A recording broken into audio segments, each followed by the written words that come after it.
ప్రకృతిలో ఉన్న ప్రతి వస్తువు మనకు అక్కడికి వచ్చేది. ఇక అది ఆకే కావచ్చు, కొమ్మే కావచ్చు, షెట్టే కావచ్చు, ఇక బెరడే కావచ్చు. ఇక ఇట్లా చెప్పుకుంటూ పోతే మనకు అక్కడికి వచ్చేవి చాలా ఉంటాయి. మనిషికి ఆలోచన అట్లనే పట్టుదల ఉంటే ప్రకృతిలో దొరికే ప్రతి వస్తువుతో మనం ఏదో ఒకటి చేయొచ్చు. మరి ఈ ముచ్చటకి ఇప్పుడు ఎందుకు చెప్తున్నా అంటే,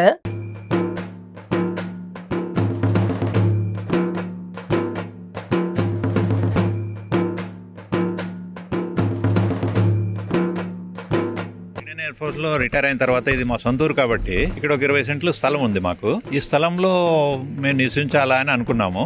ఎట్లాగో నివసించాలి కాబట్టి దీన్ని ఒక న్యాచురల్ గా ఉండేటట్లు తయారు చేసుకోవాలనేది నా ఉద్దేశము. నేను ఆల్ ఓవర్ ఇండియా తిరిగినాను కాబట్టి అక్కడ ఏ ప్రాంతంలో ఏమేమి ఉంటాయి, ఎట్లా బాగుంటాయి, ఎట్లా కంఫర్టబుల్గా ఉండొచ్చు అని నాకు అవగాహన ఉంది కాబట్టి నాకున్న రిసోర్సెస్ తోటి నేను ఈ చెట్లనన్నీ పెంచి, కొన్ని చెట్లు ఇక్కడ దొరకవు, నేను కర్ణాటక, కేరళ నుంచి చెట్లు తెప్పించిన. అక్కడ నుంచి మేము టూర్కి వెళ్ళినప్పుడు అక్కడ నుంచి తెచ్చి ఇక్కడ నాటి వాటిని పెంచుకుంటూ పెద్దగా చేసుకుంటూ ఇట్లా వచ్చినాం. తయారు చేసిన దానికి సపోర్ట్ ఇస్తాను.